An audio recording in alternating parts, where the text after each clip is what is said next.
Welcome to a new edition of the Neon Jazz interview series with the group out of Denmark, Kosmos Trio. I caught up with all three members via Zoom to talk about their new 2022 CD. It's their debut recording, the history of the band, and the future ahead. In an era of ever-changing projects and ideas, this band stands out as a group who's carved out their own sound and space in the Nordic Jazz scene at an impressively young age. Initially inspired by the likes of Avishai Cohen, the trio's early days were spent exploring the complexities of odd meter, which can be clearly heard in their compositional style. Enjoy this collective interview. Well, gentlemen, thank you for taking a minute to talk to me today. I appreciate it. Are you all in Denmark? Actually, yeah, thank you for having us. Thank you for having us. I'm actually in Paris right now. Okay. Thanks for taking a minute out. I appreciate you reaching out. Can I get each of you to introduce yourself, say your name and your instrument? I'm Harold, and I play the double bass. My name is Frede, and I play piano in Kosmos Trio. And I'm Gustav Halskær, the brother of Harald, and I play the drums. Beautiful. And your brand new album is coming out on October 14th on April Records. And before we get to the album, you know, musicians have lived through a really hard time with COVID for the last couple of years. How did you guys do, and how does it feel to have a new album coming out now that things with COVID have slowed down and there's live shows? I think the process of COVID, it made space for us to focus on composition in another way, and so now it's just like a relief to that everything is opened back up and we can come out and play. Yeah, so we wasn't playing much in the lockdown periods, but we made some live session recordings, and I think April Records saw it, and they thought maybe we could do something with them. So that was good.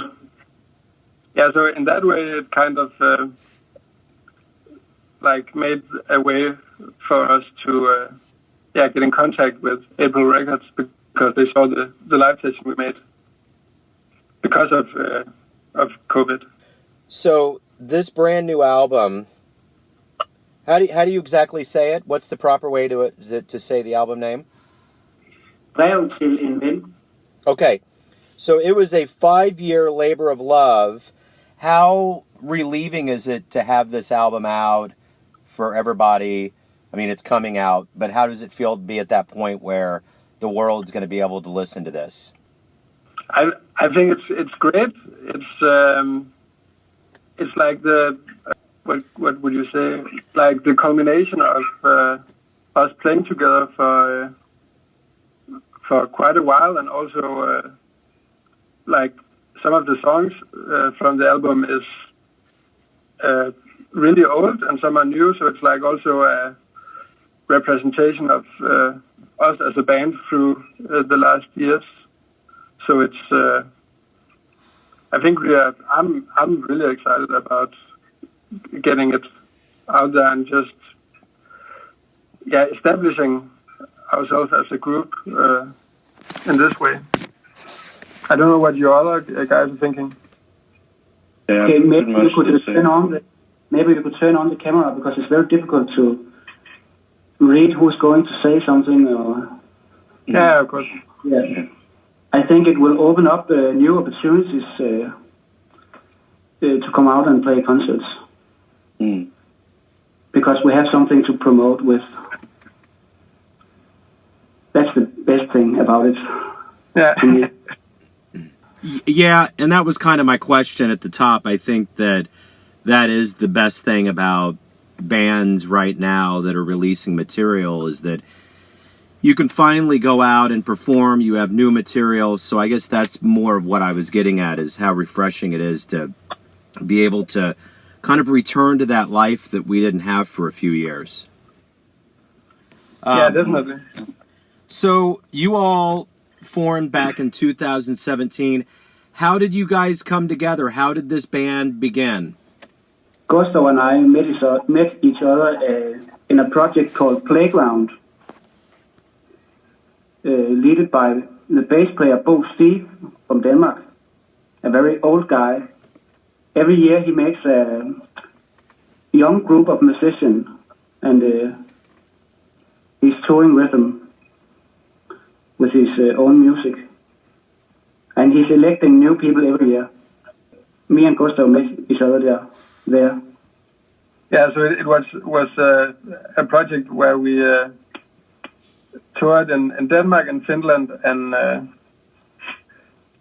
Sweden, and I guess that me and Frede just found like a common way to look at music and a way we like to play together. So we decided then, when the project was over, we would continue meeting, because we were in two different places in Denmark. So we'd continue seeing each other and writing music. And then, fortunately, Harald happened to be my brother. So when Frede visited me, Harald was there playing the bass. So and that was, like the start of this constellation. How does it work so well with you guys? What is it about your chemistry and, the way you play together? Why does it work so well? Just when we started playing together, we spent a lot of time just playing the same things over and over, because we played a lot of harder rhythmical stuff. We spent hours just kind of perfecting one tiny bit. So in that way, I think we locked up in some way, became one almost.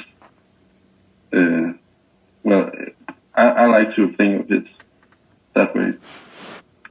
Yeah, well, I think we everyone likes to leave out quite a lot of space in the way we play, and I think that's just a really nice fit, because it makes the music breathe in a way that's it's just very nice, and everyone listens.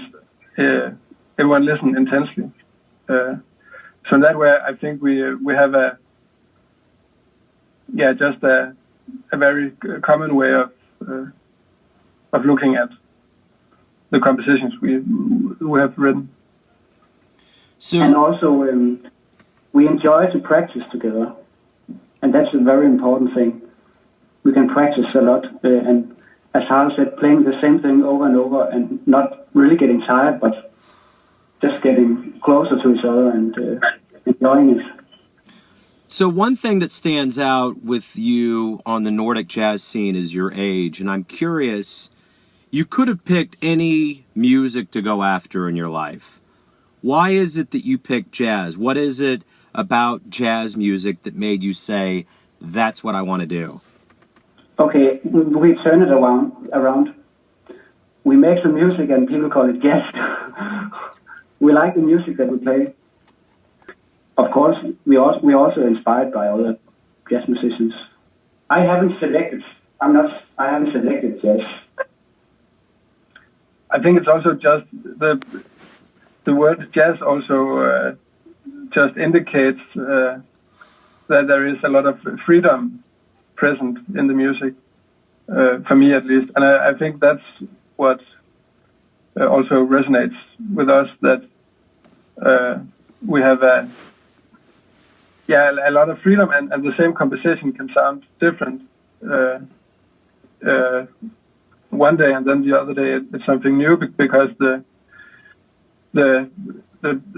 improvisational part plays such a big role, and that's we just have a lot of space to express ourselves, and that's what I like about jazz. Kansas City's a pretty big jazz town. We're one of the original homes of, really getting this music going, with Charlie Parker and, Duke Ellington coming through town and all of that.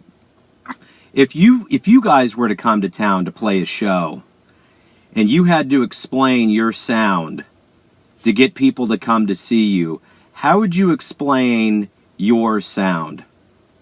That's a good question. Yeah. We often use the word Nordic, that the music has a Nordic sound. It's difficult to us to exactly know what it is because we live here, but it is something different. And I don't know if it's the nature or it's more calm and I won't say beautiful because all kinds of jazz. I think I would explain it as like minimalistic and fragile, but also searching, because I think we get inspiration from a lot of different genres, like with Fred being really into classical music also. Yeah. I love that description, man. That's great. I mean, that really does pin it down, but it keeps it open. I think that's wonderful. So what's the Nordic jazz scene like? What is the scene like that you guys are in? I'm not really, I'm somewhat familiar with what's going on in different parts of the world, and there's a lot of musicians that migrate to America from different regions, but being in the Nordic jazz scene, what is it like? I think it's great because one thing that is particularly, what can I say? I think in the Nordic jazz scene, there's a lot of bands. So like the groups of people playing together are really like united, and it doesn't seem like a lot of individuals playing together. It's more like a unity in some way. And being a part of that and being inspired by the scene where people really work on a sound that they can have together and not only as one person. I think that's very inspiring to me.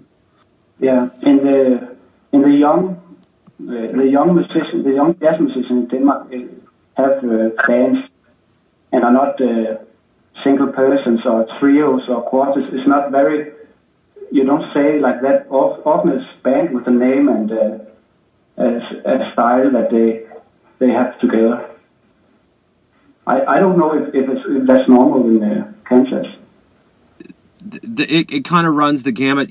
Kansas City tends to be a little bit more of a traditional town, but it is always so refreshing when bands come in from other parts of the country and the world. It kind of, it really mixes well with our tradition, and Kansas City kind of falls in line with, I would think, like a New Orleans, where there is always going to be that history and tradition, but there's always going to be innovation too, and I think that's always been the beauty of jazz. I mean, that's how the language of bebop came about, was, Dizzy and Bird wanted to come up with, a new sound. And I think that happens as much today as it did then, Let me know exactly where everybody out there can pick up the album, when they can get it, the best place to go, and anything pertaining to your band and any live shows. Where can the listeners go to get all of that?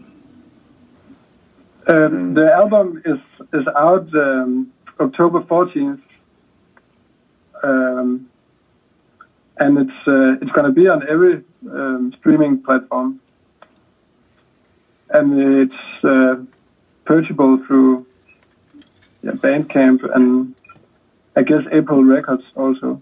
Yeah, their website. Yeah, and in that. In that, when we release the album, we also play a small tour, which is only in Denmark. But the following 6 days, we're playing around Denmark, which is, the dates are to be seen at Facebook and our Instagram. Guys, thank you for taking a minute out. I love really branching out and listening and hearing all of the different sounds that are coming out throughout the world. So thank you for reaching out to Neon Jazz. Thank you for talking to me today. Good luck with everything, and I hope that all of the stars align and we see you in Kansas City at some point. Yeah. Thank you for having me. As well. Thank you very much. Yeah, thank you. Thank you, guys. Have a good day, man. Thanks for listening and tuning in to another Neon Jazz interview, where we give you a bit of insight into the finest cats in Denmark, Kansas City, and spots all over the world, giving fans all that jazz. And thanks to all the members of Kosmos Trio for their time, music, and cool. If you want to hear more interviews, go to Famous Interviews with Joe Domino in the iTunes Store. Visit Neon Jazz at youtube.com, and for everything Neon Jazz, go to the neonjazz.blogspot.com. Until next time, enjoy the jazz, my friends.